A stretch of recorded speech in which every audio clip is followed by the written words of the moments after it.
Tardes. Buenas tardes, Sara. Ya, perfecto. Vamos a hacer un repaso, chicos. ¿Han estudiado? Supongo que han leído algo para su examen, ¿no es cierto?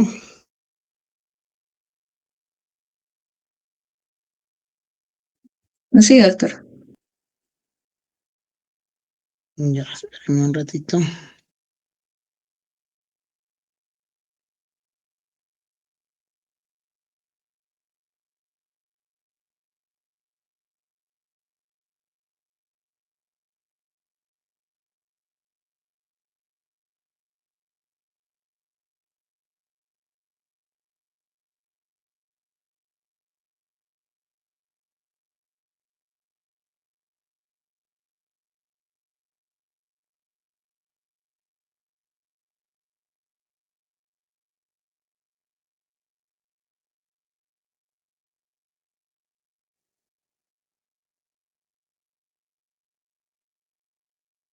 Hablamos primero de enfermedades congénitas. A ver, voy a abrir. ¿Han expuesto congénitas? O... Sí, Sí, ¿no? doctor. Sí se expuso congénito. Sí, doctor.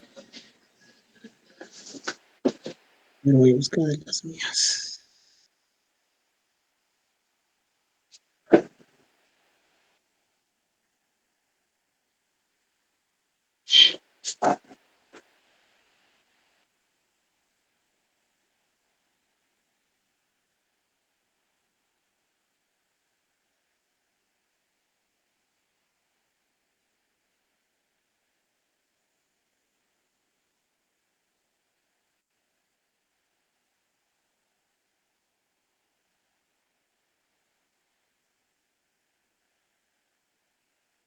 Un rato, chicos, por favor.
Rápido. Y de ahí, cosas que supongo que ya han entendido, no van a, solo van a preguntar. Las cosas que no entienden, chicos, preguntan. Ya al final. Anemias hemolíticas congénitas, pues va a ser un grupo de, bueno, su propio nombre lo dice, anemias hemolíticas congénitas, ¿no? Dentro de esas hay tres: membranopatías, enzimopatías y hemoglobinopatías. Membranopatía, la más frecuente es la esferocitosis hereditaria. Enzimopatías, deficiencia de glucosa 6-fosfato, y las hemoglobinopatías están las talasemias y anemias falciformes o drepanocíticas. Las membranopatías va a ser una alteración de alguna de las proteínas propiamente de la membrana celular, ¿no? Las proteínas que son horizontales, la alfa y beta espectrina y la actina, y las verticales, la anquirina y las proteínas 4.2 y la banda 3. Pero de esa la anquirina es la más importante y la otra alfa y beta espectrina. Entonces,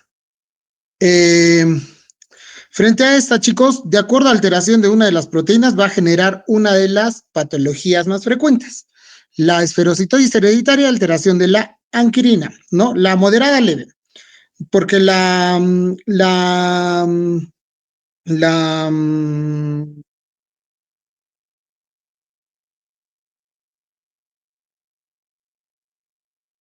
ya, chicos, en resumen, la anquirina es la alteración más frecuente con respecto a la esferocitosis hereditaria. Ya es lo mismo, la anquirina y la beta espectrina, que son las dos proteínas, son las más frecuentes para generar una alteración a nivel de la esferocitosis hereditaria. Entonces, la esferocitosis es una anemia más frecuente en países en vías de desarrollo, Se estima 1 de cada 3.000, es también llamada la enfermedad de Minkowski-Chaufat. ¿Qué más? Es una enfermedad autosómica dominante en un 75% de los casos y en un 25% no es posible demostrar, pero generalmente es recesiva. Luego, ¿qué más? A nivel del diagnóstico, se pueden detectar estudios moleculares o mutaciones moleculares de las proteínas propiamente. La forma leve se caracteriza por una hemólisis compensada sin anemia. Y ahí se puede confundir con una enfermedad de Gilbert. Y su diagnóstico es casual, generalmente en edad adulta. La más frecuente es la moderada, donde genera una anemia moderada con esplenomegalia e ictericia. Y bueno, la forma grave, que es la menos frecuente, en realidad presenta todo el cuadro infeccioso todo el cuadro de ictericia y esplenomegalia. ¿Qué más? La sintomatología puede aparecer en las primeras décadas de vida, aproximadamente el 50% con antecedentes de hemólisis neonatal, importantísimo. Ya chicos, ahora el diagnóstico de una esferocitosis hereditaria va a ser el el frotis en sangre periférica para determinar los esferocitos y a nivel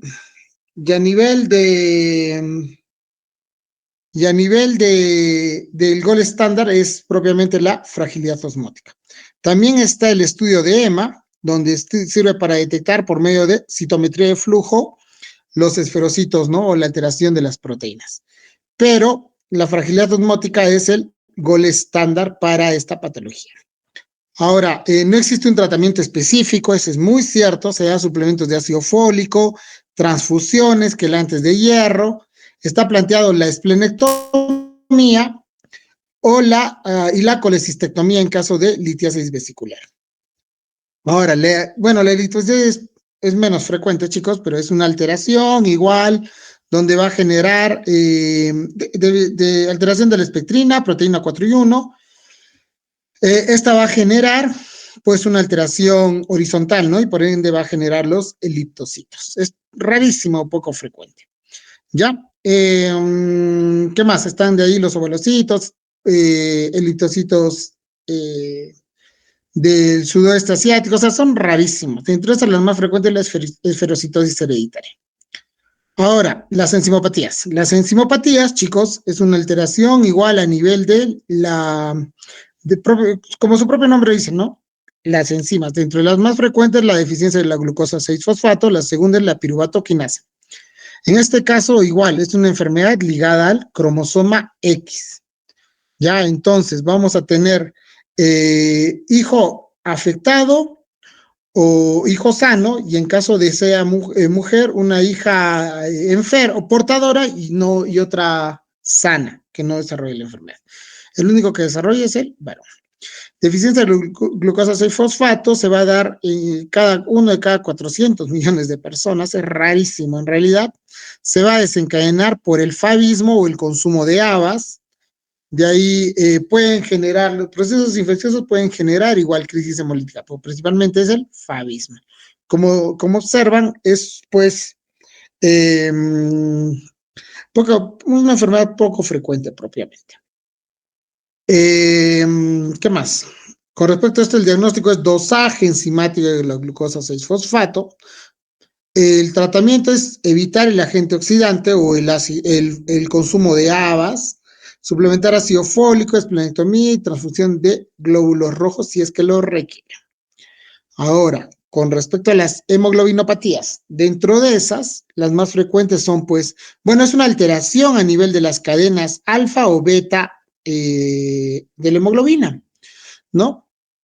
Dentro de esas, si más no recuerdan, chicos, tenemos a nivel del cuerpo 3 tipos de hemoglobina. Hemoglobina A1 en un 95% de los casos, el A2 en un 3% a 4% de los casos y la hemoglobina fetal en un 1% en promedio, ¿no? Ahora, por ende, la hemoglobina con mayor porcentaje es la hemoglobina A1 o adulta 1, que contiene 2 cadenas alfa y 2 cadenas beta, y acá es donde sucede la alteración, ¿no? Igual, la A2 es poco frecuente, pero igual se puede dar por alteración de las cadenas alfa o beta. Las talasemias. alteración de una de las dos cadenas, como ya hemos visto, se puede expresar, chicos, de la siguiente forma. Nosotros tenemos 4 genes de cadenas alfa y 4 genes de cadenas beta, ¿no? Entonces, por eso hay 2 alfa. Esto es una cadena 2 alfa y esta es otra cadena 2 alfa. ¿Por qué? Porque en cada cromosoma tenemos 2. Ahora, si es que solo se alterara uno de los alfa, se considera como un portador silente o es mínimo, ¿no? O parte de una talasemia menor. Si se alteraran 2 de las cadenas, ya se considera una talasemia menor o rasgo talasémico. Ya 3 se considera una talasemia intermedia o ya mayor. Y si se afectan las 4 cadenas, o las 4 alfas o las 4 betas, se genera una talasemia mayor. ¿Cuál es la diferencia propiamente? La clínica es muy similar, ¿no? Entre estas, chicos, la talasemia silente y la talasemia menor son pacientes que no van a requerir terapia no solamente es rarísimo que generen una clínica o un fenotipo patológico o requieran terapia transfusional, mientras que las talasemias mayores sí generan o requieren tratamiento o generan también un fenotipo patológico, ¿no? Las talasemias mayores, la característica clínica, chicos, de las talasemias mayores es la fase mongoloide, nariz sencilla de montar, la región frontal protuberante, la salida o la protrusión de los dientes del maxilar superior, la esplenomegalia bien marcada, es grande. Ese es otro paciente con talasemia, es una niña peruana, se llama Rosenov. Es típico de una talasemia mayor. Miren, chicos, el abdomen distendido por la esplenomegalia. Y la radiografía en cráneo en cepillo. Recuerden, cráneo en cepillo, típico de una talasemia mayor. Igual puede generar osteoporosis o osteopenia. Ella es Rosenov, es la paciente. Este es de niña, ella es de niña, ahora ya está grande. Es la paciente con talasemia. Ahora, el diagnóstico es una anemia microcítica hipocrómica con reticulocitosis, presencia de algunos dianocitos. Igual, el diagnóstico propiamente es electroforesis de hemoglobina, buscando las alteraciones y el estudio genético, ¿no? Buscando la alteración genética de las alfa o las beta talasemias. Tratamiento, si es que es mayor, terapia transfusional, se utiliza quelantes de hierro porque estos pacientes, como se transfunden constantemente, acumulan hierro y generan hemocromatosis. En realidad, el tratamiento curativo es trasplante de médula ósea eh, eh, eh, halogénico. Ahora, la anemia falciforme. La falciforme es una producción de la hemoglobina S. La hemoglobina S se va a dar, chicos, porque va a haber una sustitución, sustituye la proteína del glutámico por la valina y por ende va a generar que los glóbulos rojos se conviertan en Os o en drepanocitos, ¿ya? Claro, en Os o en drepanocitos. Esto se va a desencadenar, chicos, por la hipoxia. Entonces, cuando existe hipoxia en estos glóbulos rojos, se convierten en Os. La edad más frecuente, no, bueno, la raza más frecuente es pacientes de raza negra que generan su crisis cuando acuden a un lugar donde hay hipoxia. ¿Qué más? Pueden generar, la clínica generalmente es dolor por isquemia u obstrucción, pueden generar trombosis, ¿no? El lugar más frecuente donde generan trombosis es a nivel del vaso y generan infartos a nivel del vaso. Pero puede generar trombosis en cualquier otro lado, o obstrucción o isquemia en cualquier otro lado. Tratamiento es ácido fólico, terapia transfusional, hidratación adecuada, analgésicos, y bueno, es la hidroxiurea para estimular a la hemoglobina fetal. Y si es que hay infarto a nivel del vaso, se hace esplenectomía. Hasta ahí, chicos. Preguntas sobre anemias hemolíticas congénitas.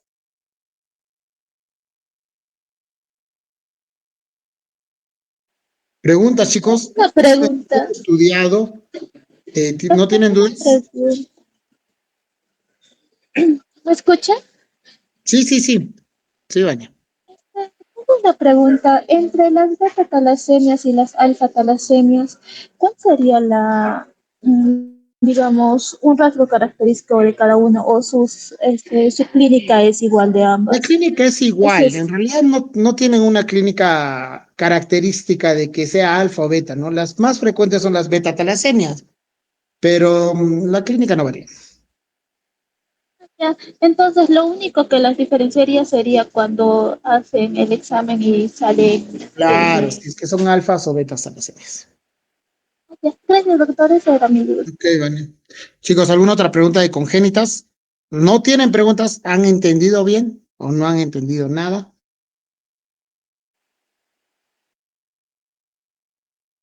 Perfecto. Ahora, hablemos de el siguiente tema que es PTI.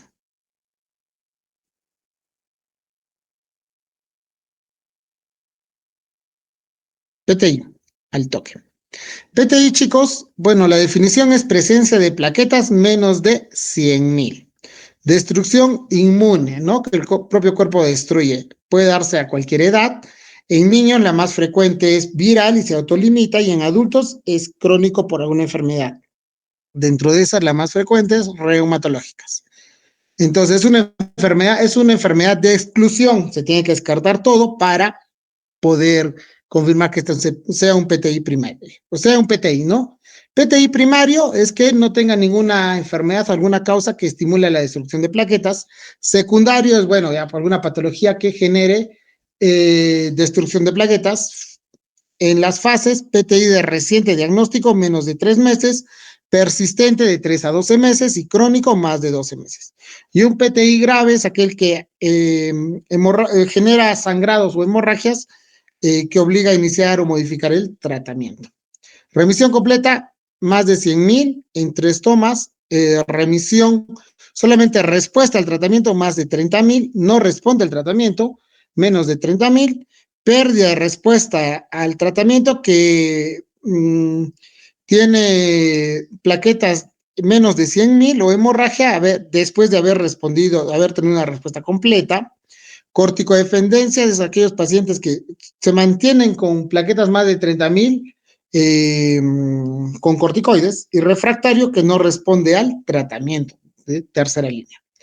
La fisiopatología, eso sí lo estudian. Como bien, las causas es todo en realidad, por eso es una enfermedad de descarte. El diagnóstico es a nivel laboratorial. Primero la clínica. La clínica es de sangrado, epistaxis, moretones, hematuria, petequias, ¿no? ¿Qué más? El diagnóstico es a nivel laboratorial con el dosaje de, bueno, el hemograma, que presenta plaquetas menos de 10.000.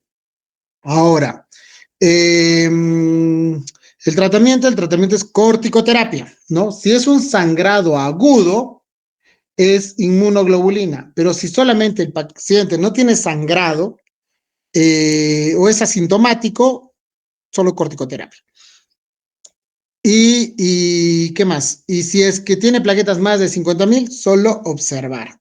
Si es que tiene alto riesgo de sangrado o está sangrando con más de 50.000, igual dar inmunoglobulinas y corticoides. Pero si es que no, solo observación.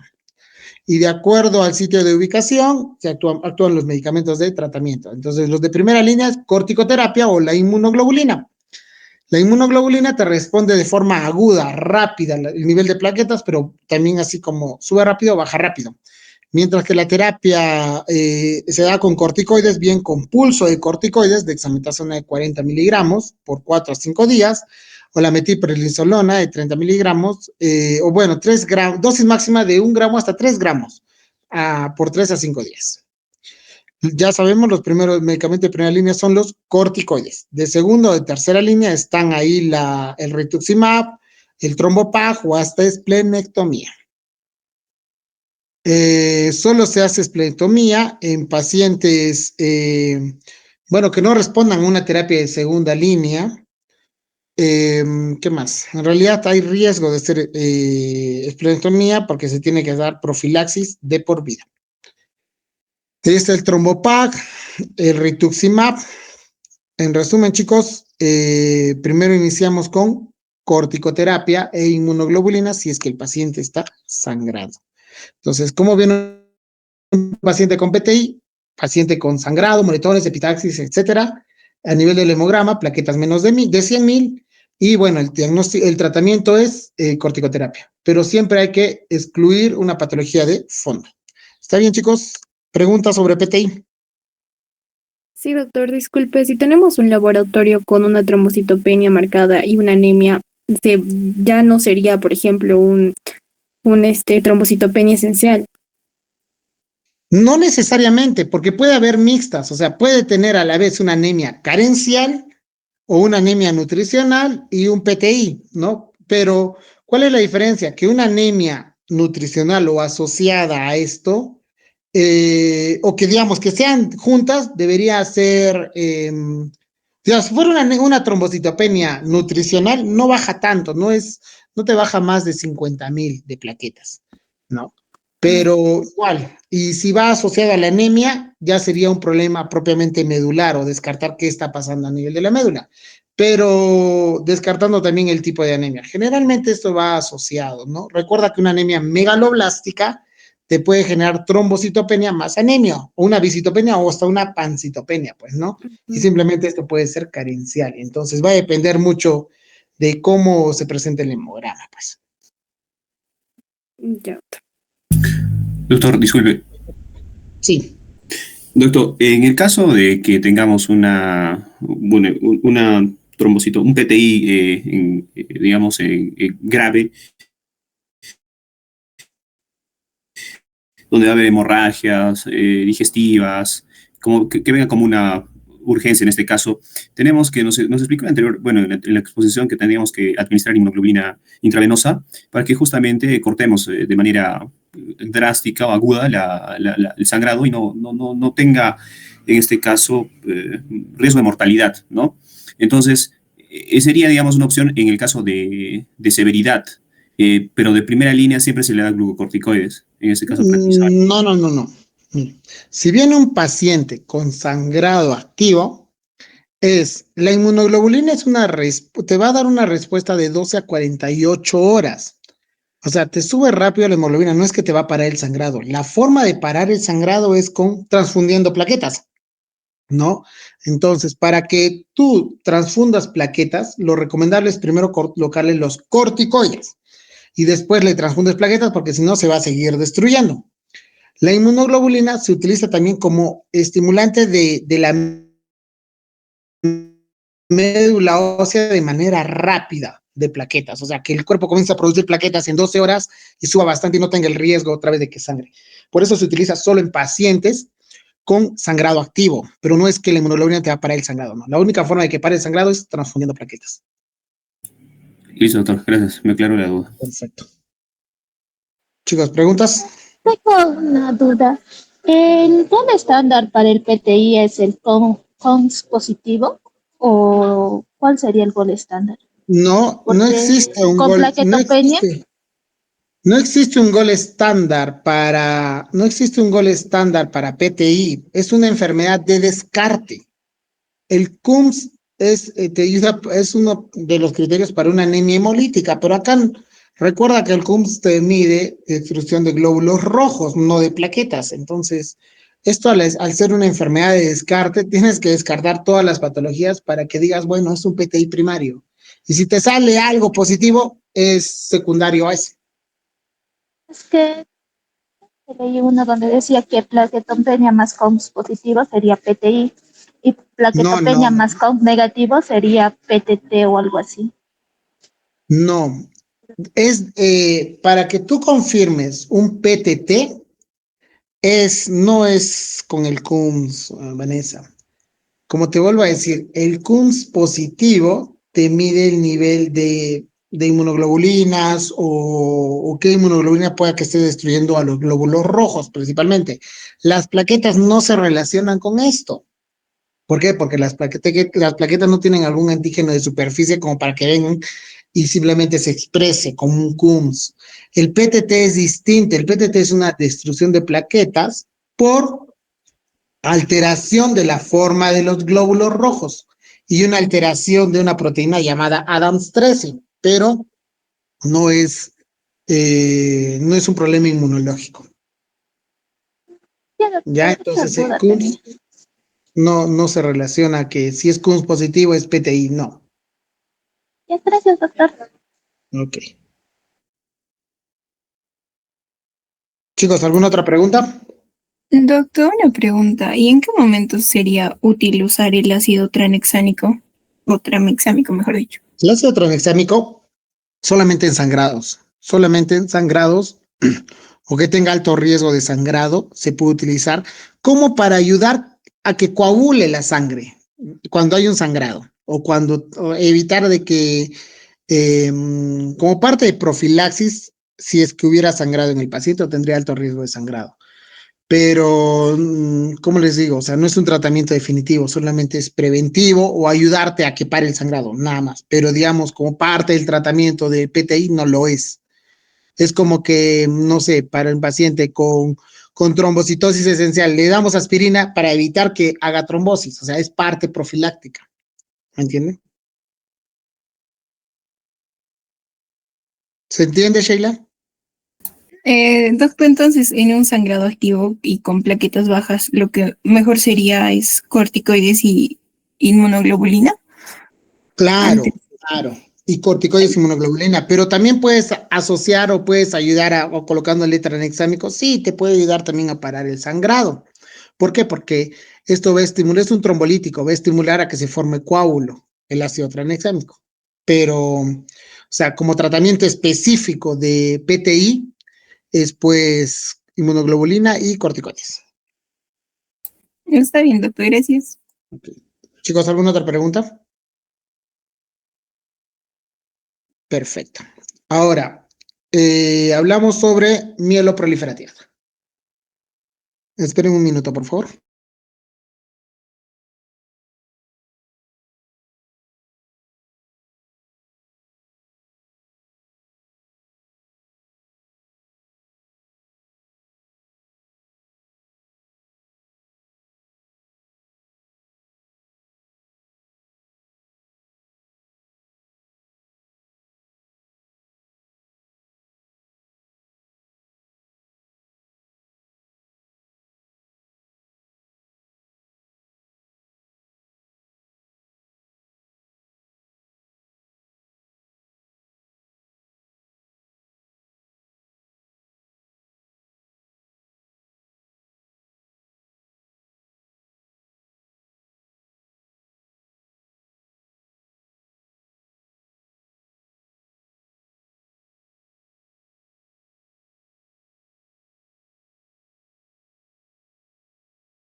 Ya, chicos, continuamos.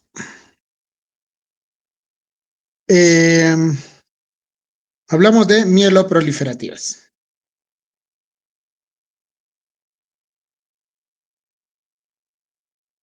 Wow, eso es largo. Ya, en resumen, no voy a presentar diapositiva porque eso es muy largo.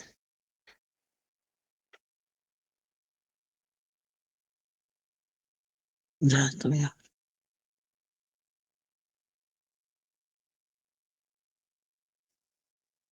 Chicos, las mieloproliferativas. Ya sabemos que esto es pues una alteración a nivel de la producción de la serie mieloide, ¿no?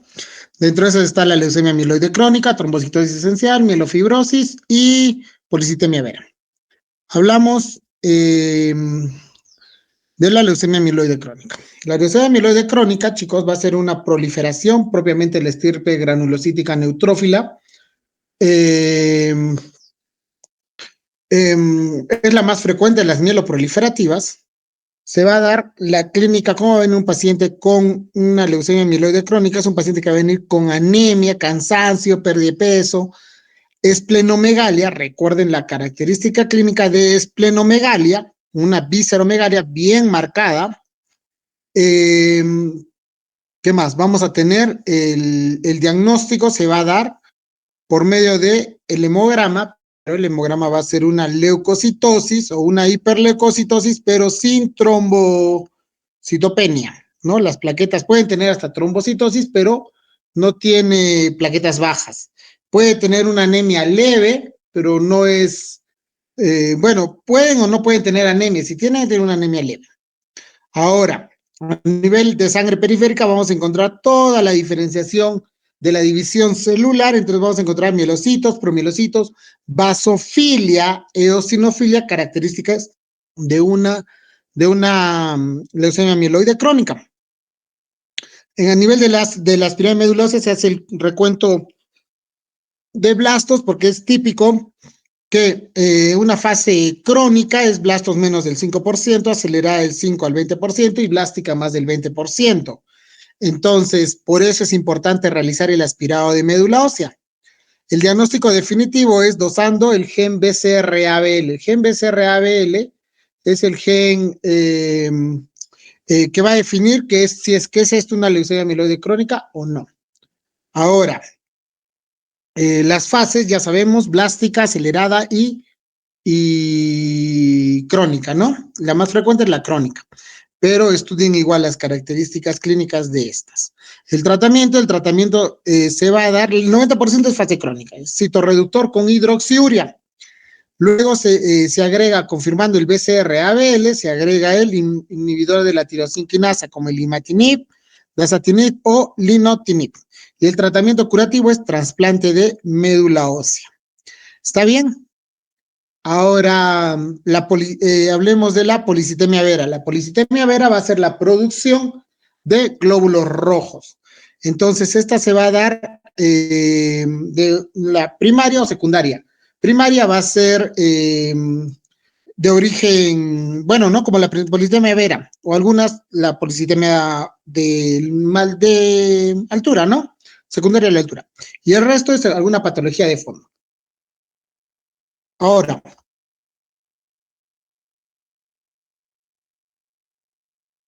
esta va a ser una proliferación celular trilineal. ¿Por qué? Porque puede estimular a que también haya leucocitosis o hasta troglobina más de 17 o 18. El gen alterado va a ser 16 o 17. El gen alterado, chicos, va a ser el JAK2, que es aquel que va, al alterarse este gen, va a estimular no va a haber control para la producción de glóbulos rojos. ¿No? El JAK2 también actúa a nivel de la trombopoyetina, por ende, estimula a la trombocitosis esencial. Clínica, fascia rubicunda, eritromelalgia, o fascia rubicunda o pletórica, que es lo mismo, síndrome de hiperviscosidad, esto va a generar cefaleas, mareos, náuseas, visión borrosa. ¿Qué más? Puede generar esplenomegalia palpable en un 70% de los casos. ¿Qué más? A nivel laboratorial ya sabemos, hemoglobina en varones más de 17, mujeres más de 16. La eritropoyetina disminuida, recuerden, y está dentro de los criterios de policitemia vera. Entonces, si tenemos poliglobuli y le dosan eritropoyetina disminuida, pensemos en una policitemia vera y hay que solicitar JAK2. Pero si tenemos una eritropoyetina normal, pensemos en una secundaria. Ahora, la fase prepolicitémica y la policitémica es la hipercelularidad, principalmente de la serie eritroide. Y luego la fase postpolicitémica, cuando comienza a tipo aplasearse o a fibrosarse, ¿no? Y algunos de los casos se pueden transformar en una leucemia mieloide aguda de estirpe eritroide. Los criterios, recuerden chicos los criterios, el diagnóstico confirmatorio es con el JAK2. El tratamiento, ¿qué más? La progresión de la enfermedad pueden llegar a terminar bien en una fibrosis o en una leucemia mieloide aguda. ¿Qué más?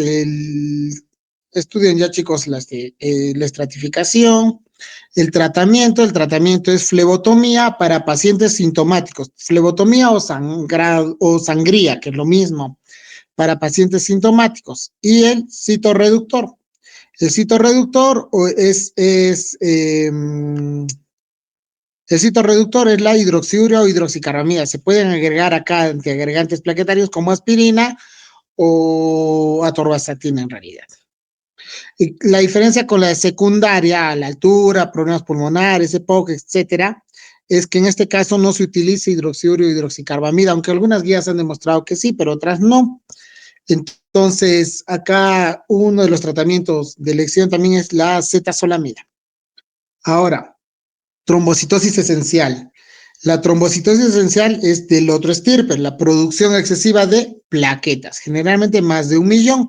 La mayoría de los pacientes son asintomáticos, pero los que vienen con síntomas, la característica clínica es de trombosis, o sea, acrocianosis o gangrena a nivel distal generalmente. Pueden generar cefaleas intermitentes, ACVs isquémicos, infartos agudos de miocardio, trombosis, etcétera. ¿Por qué? Porque simplemente se acumula o se forma un trombo por plaquetas, ¿no? Ahora, en realidad trombocitosis es más de 450,000, pero es considerable, más de 1 millón para pensar o sospechar una trombocitosis esencial, ¿no? ¿Por qué? Porque esto puede ser secundario a muchas cosas, por eso es importante descartar el secundarismo. Ahora, hallazgos laboratoriales, como podemos ver acá, marcada producción de plaquetas. Igual, estudien los criterios, plaquetas más de 450,000, biopsia o de médula ósea con incremento en la celularidad, principalmente del estirpe megacariocítico, o sea, de las plaquetas, que no cumpla los criterios de BCR-ABL positivo o mielofibrosis y que tenga JAK2 positivo. Y criterio menor, descartar que sea una trombocitosis reactiva, o sea, cualquier proceso infeccioso. Luego, ¿qué más? El tratamiento es aspirina y como profilaxis también para evitar la trombosis, ¿no? El riesgo cardiovascular. Si fueran arteriales, aspirina; si fuera venoso, anticoagulantes, junto con la aspirina. El citorreductor, que es la hidroxiurea o hidroxicarbamida,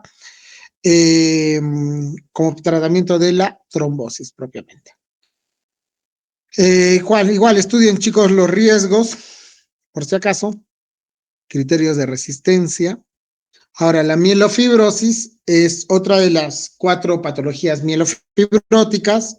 En esta se va a caracterizar, ¿por qué? Porque existen 2 etapas. Primero, la clínica, el 30% son asintomáticos, pero si es que te viene igual con fatiga, disnea, pérdida de peso, sudoración nocturna, ascitis. 90% de los pacientes presentan esplenomegalia, ¿no? ¿Qué más?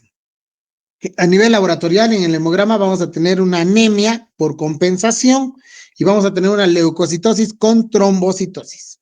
Las fases, la fase mieloproliferativa o la fase proliferativa, es donde la médula comienza a producir todo tipo de células, acelera su ciclo. Y luego entra la fase fibrótica, donde esto se reemplaza por fibrina o reticulina y se comienza a aplasear, o sea, a convertirse en una pancitopenia o una aplasia, pues, ¿no? Por fibrosis. ¿Qué más? Estudien, por favor, los estadios. El tratamiento es sintomático. Para la anemia, transfusiones, puedes darle danazol, talidomida, eritropoyetina, igual el esplenomegalia como citorreductor, la hidroxiurea, hacer esplenectomía, igual. Para los síntomas B, lo mismo. Entonces, no altera la historia natural de la enfermedad, solo mejora los síntomas. Entonces es sintomático. El tratamiento de elección es trasplante de médula ósea. Chicos, ¿alguna pregunta de mieloproliferativas?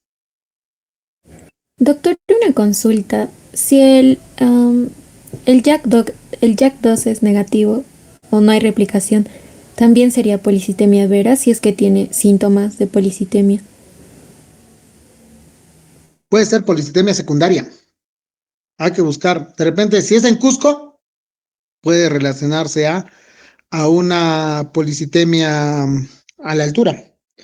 Buscar que no sea secundaria. Pero si el paciente no es secundaria y de repente, no sé, estás en Lima y hace policitemia y es JAK2 negativo, recuerda que en la policitemia vera,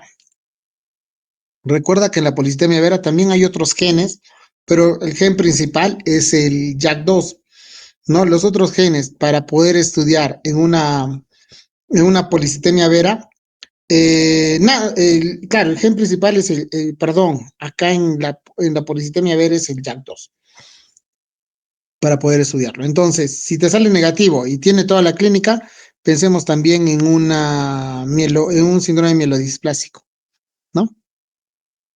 Un síndrome mielodisplásico. Pero eh, nada, hay que descartar que no sea secundario propiamente. Si tiene la clínica acá en Cusco, descarta que puede ser a la altura. A no ser que le hagas el aspirado o que tenga el aspirado y la biopsia con la hipercelularidad y tenga criterios de una vera, entraría ahí un síndrome mielodisplásico. Ya, gracias. Ok, chicos, ¿alguien más? ¿Preguntas?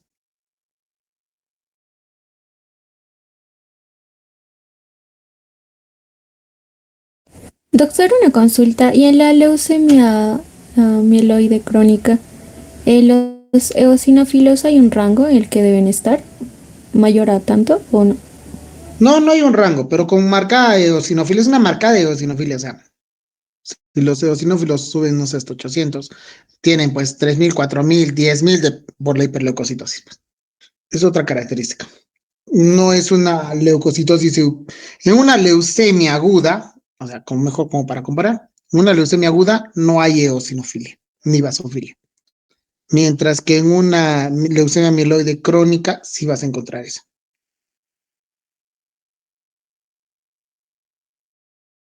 Ya, gracias.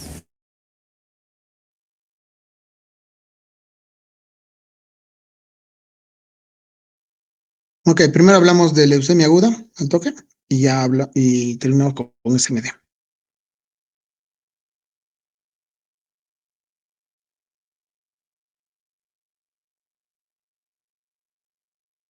Chicos, un minuto, por favor.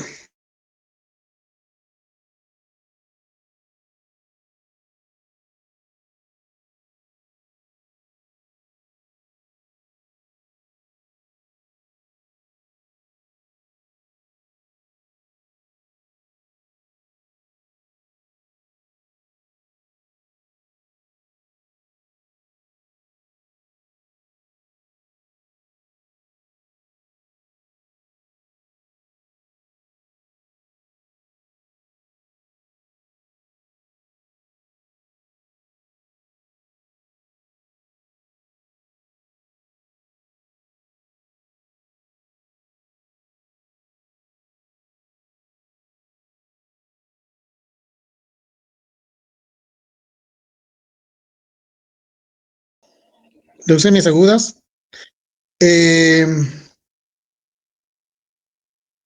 Van a ser, bueno, es una proliferación, definición, presencia de blastos más del 20% en sangre periférica o en sangre medular.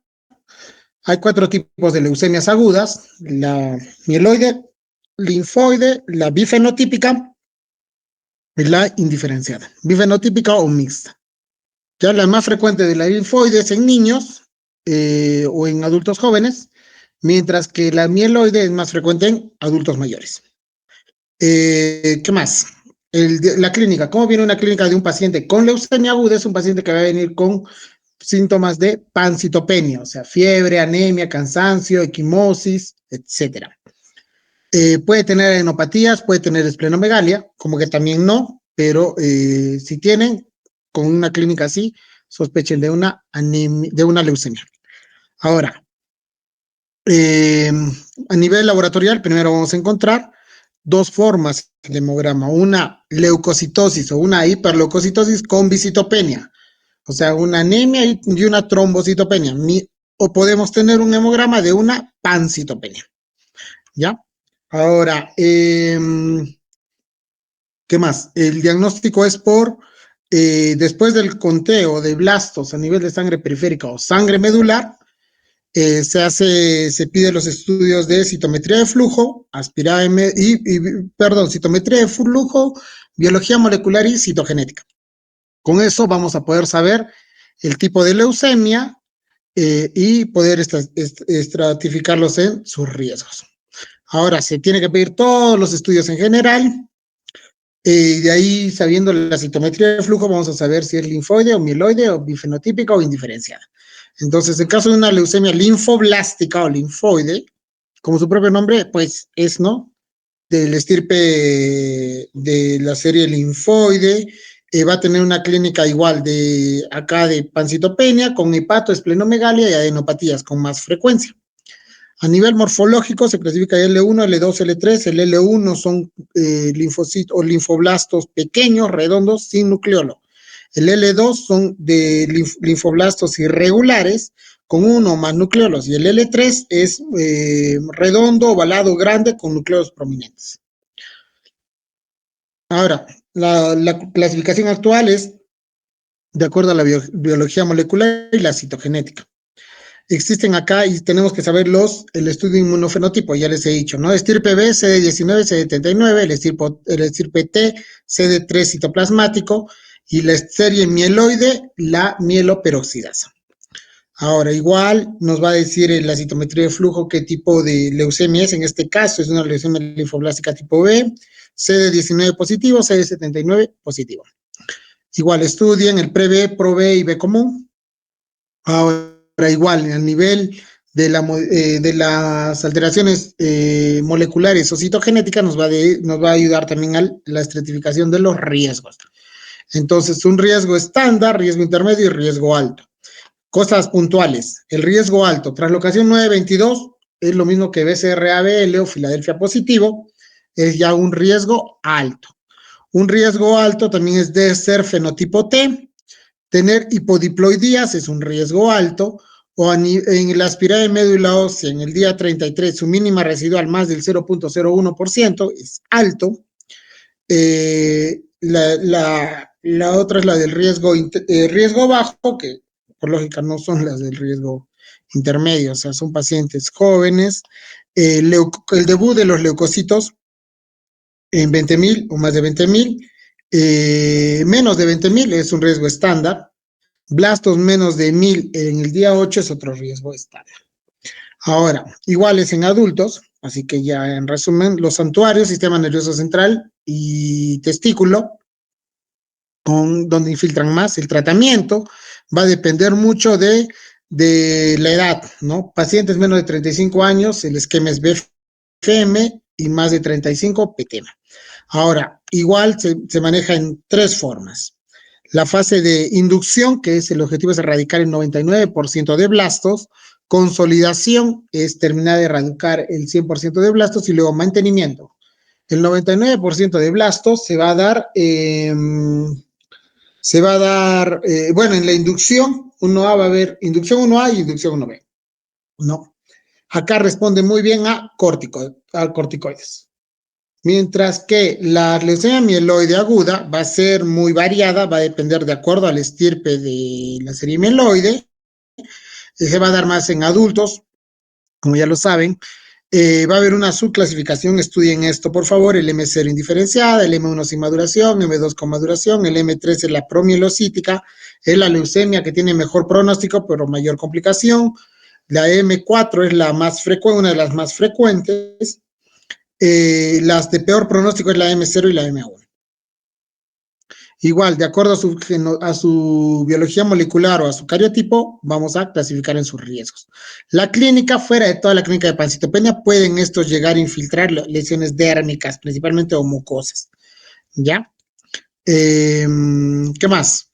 Estos pacientes pueden tener complicaciones. La leucocitosis en realidad puede tener complicaciones entre esas la leucostasis pulmonar o un síndrome de lisis tumoral, que son complicaciones de la hiperleucocitosis.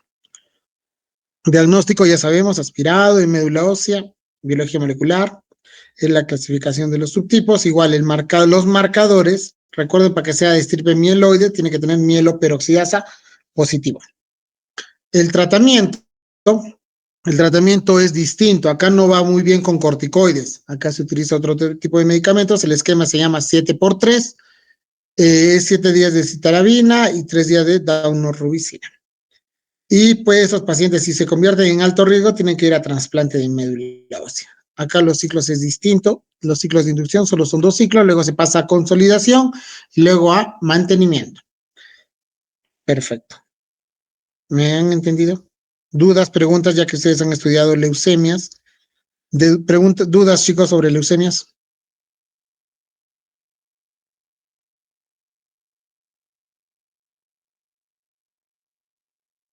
¿Todo bien? Entonces, ¿quedó claro, no es cierto, leucemias? ¿O tienen dudas, preguntas?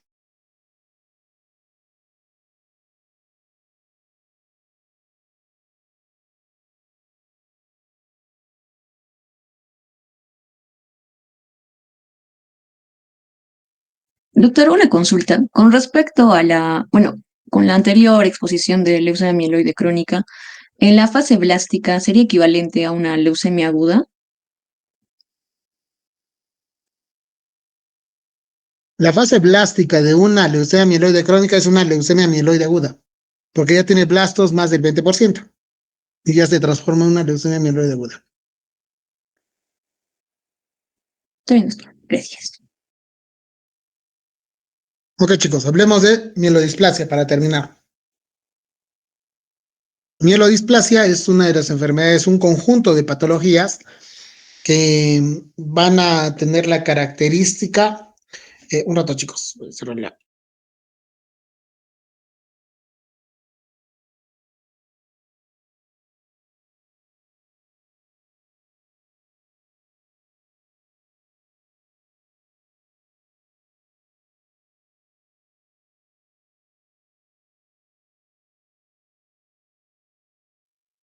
Ya, perfecto. Entonces, esta va a ser un grupo de patologías de las cuales se va a diagnosticar por morfología.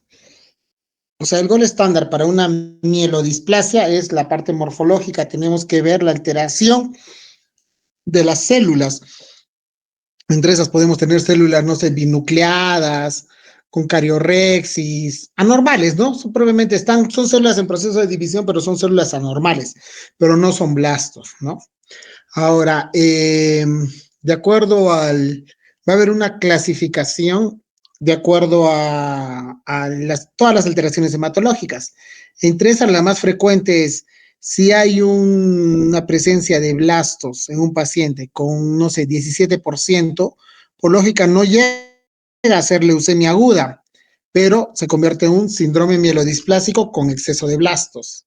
Es lo mismo, si va a haber una alteración solo unilineal de, no sé, anemia o trombocitopenia, pero que no responde bien al tratamiento, y se hace el aspirado y ustedes notan que hay en la serie eritroides, no sé, hay displasia, o en la serie megacarocítica hay displasia, ya se convierte en un síndrome mielodisplásico. Entonces son patologías que no llegan a cumplir el 100% de sus criterios para un diagnóstico definitivo, pasan a ser un síndrome mielodisplásico. El tratamiento va a variar de acuerdo a la patología que se relacione, o sea, no sé, digamos, como ejemplo, un paciente con pancitopenia, pero en la celularidad sale un 26, 27, 28%, dices, oye, no llega a ser anemia plástica, pero tiene todo para ser anemia plástica, se convierte en un síndrome mielodisplásico hipoplásico. Entonces, chicos, es una enfermedad de descarte que no cumple el 100% de sus criterios. ¿Está bien? ¿Preguntas sobre SMD?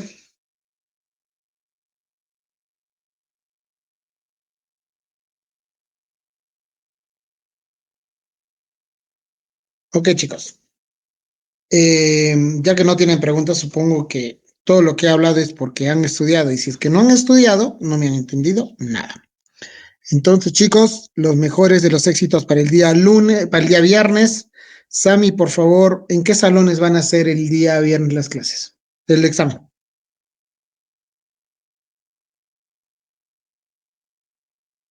Sami. Doctor, va a ser en el aula 101 y 102, en Servicentro, que es el primer piso del pabellón. Son aulas grandes, ¿no? Sami, son aulas grandes. Sí, sí, doctor. Perfecto. Entonces, chicos, nos vemos el día viernes a las 7 de la mañana ahí. Doctor, Estudia. doctor, disculpa una última pregunta, por favor. Sobre la leucemia linfoblástica aguda. Usted mencionó el tratamiento. En los mayores de 35 años es el BFM, No, mayor de 35 años, el esquema se llama PETEMA. tema. Y menores es BFM, ¿no, doctor? Sí, Sí, ya, doctor, muchas gracias. ok. Ok, chicos, éxitos. Y nada, nos vemos el viernes. Un abrazo. Chao.